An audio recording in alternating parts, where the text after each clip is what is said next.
Hello everyone, welcome back to my channel to another mini vlog. আশা করছি তোমরা সবাই খুব ভালো আছো। আজকের দিনটার শুরুই হয়েছিল একটা রোদ ঝলমলে ঝকমকে সকাল দিয়ে। আর দিনের শুরুটা যদি এরকম পজিটিভভাবে শুরু হয়, দেখবে সারাদিন সমস্ত কাজে প্রচুর এনার্জি পাওয়া যায়। তো সকালবেলা এই গরম গরম চা নিয়ে বসে পড়েছি নরম রোদ গায়ে মাখতে। কিন্তু হঠাৎ করে মনে হলো যে আমি একা কেন এই নরম রোদ গায়ে মাখবো, আমার সবুজ ছানাপোনাদেরকেও একটু রোদ খাওয়ানো যাক। তাই ওদেরকে টেবিলে নিয়ে এসে বসিয়ে দিলাম কিছুক্ষণের জন্য।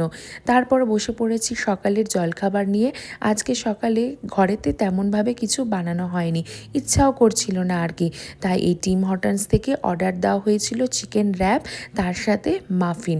কিন্তু বেলা বাড়ার সাথে সাথে হঠাৎই লক্ষ্য করলাম যে রোদের তেজ তো বেড়ে গেছে, তার সাথে দুই ধারে মানে রাস্তার দুই ধারে যে বরফ ছিল সেই বরফটুকু গলে গিয়ে সমস্ত রাস্তা দেখো একদম জলে জলে কেমন ভিজে গেছে।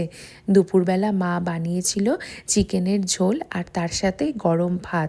সন্ধ্যাবেলা আমি সৌভিক বেরিয়ে পড়েছিলাম পুচকেকে নিয়ে ওর ক্যানাডিয়ান পাসপোর্টের জন্য ফটো তুলতে, কিন্তু বেকার গেছি জানো তো, এত ছোট ক্যামেরার দিকে একদমই ও ফোকাস করছিল না। তো আমি আর সৌভিক মিলে ঠিক করলাম যে কয়েকটা মাস যাক, তারপরে না হয় আবার আসা যাবে।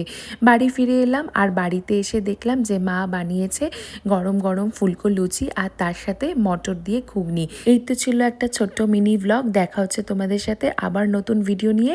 ততদিন তোমরা সবাই খুব ভালো থেকো।